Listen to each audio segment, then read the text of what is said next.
Hello दोस्तों, नमस्कार। हमारे इस YouTube चैनल अद्भुत भक्ति ज्ञान पर आप सभी श्रोताओं का हार्दिक स्वागत एवं अभिनंदन है। बंधुओं, आज हम टिटहरी का जोड़ा और समुद्र का आह्वान के बारे में आपको हम बताएंगे।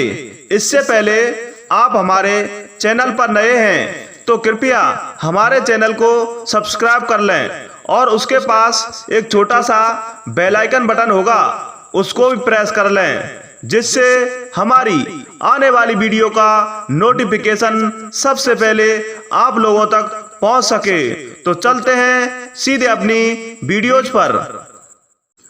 सज्जनों, समुद्र तट के एक भाग में एक टिटहरी का जोड़ा रहता था।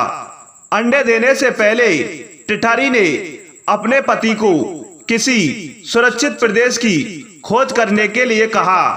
टिटहरे ने कहा, यहाँ सभी स्थान पर्याप्त हैं, सुरक्षित हैं, तू चिंता ना कर।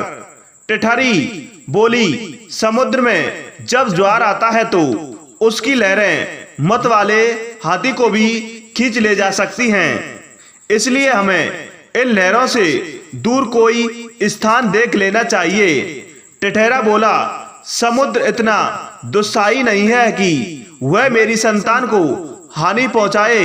वह मुझसे डरता है, इसलिए तू निसंक होकर यहीं तट पर अंडे दे दे। समुद्र ने टिटहरे की ये बातें सुन ली। उसने सोचा, यह टिटहरा बहुत अभिमानी है।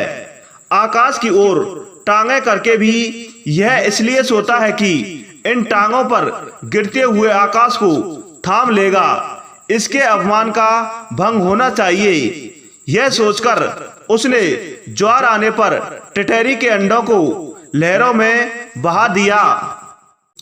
सज्जनों, टिटहरी जब दूसरे दिन आई तो अंडों को बहता देखकर रोती बिलखती टिटहरे से बोली, मूर्ख, मैंने पहले ही कहा था कि समुद्र की लहरें इन्हें बहा ले जाएंगी, किंतु तूने अपमानवश मेरी बात पर ध्यान नहीं दिया।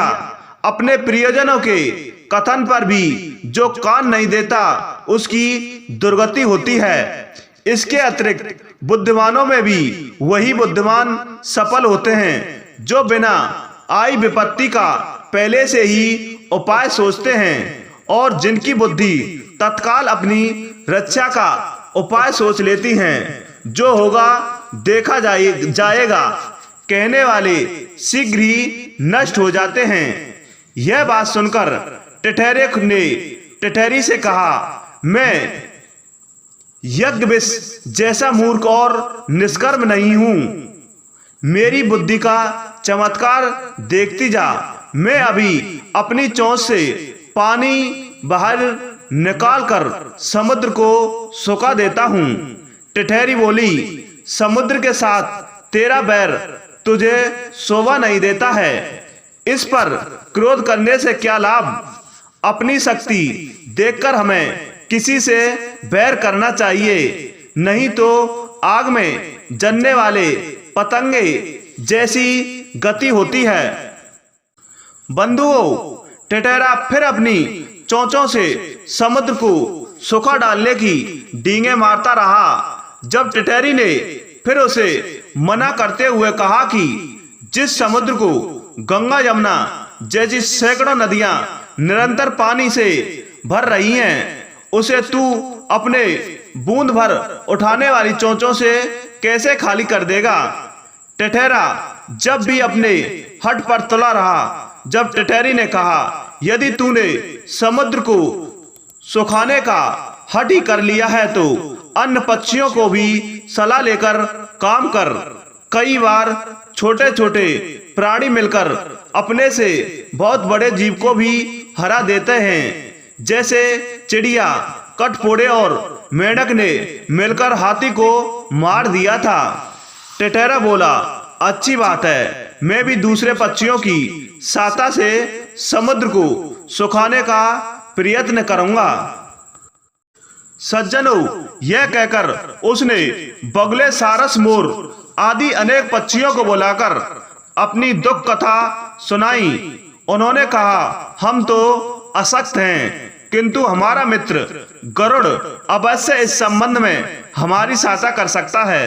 तब सब पक्षी मिलकर गरुड़ के पास जाकर रोने लगे और चिल्लाने लगे, गरुड़ महाराज, आपके रहते हमारे पक्षी कुल पर समुद्र ने यह अत्याचार कर दिया।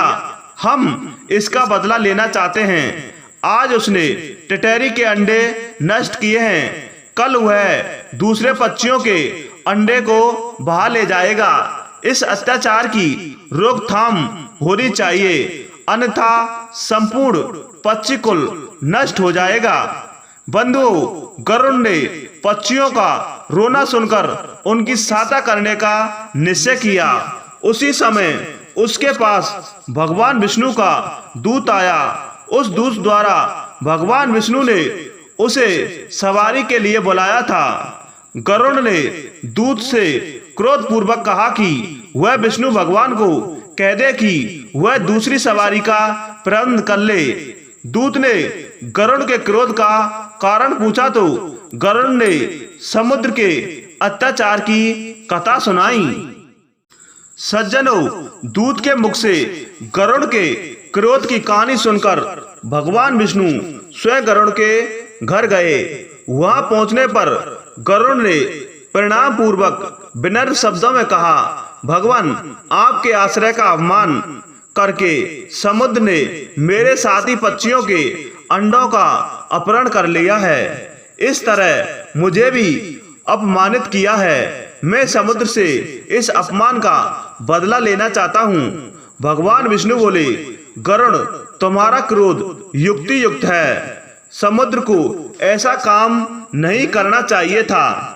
चलो, मैं अभी समुद्र से उन अंडों को वापस लेकर टिटैरी को दिलवा देता हूँ। उसके बाद हमें अमरावती जाना है।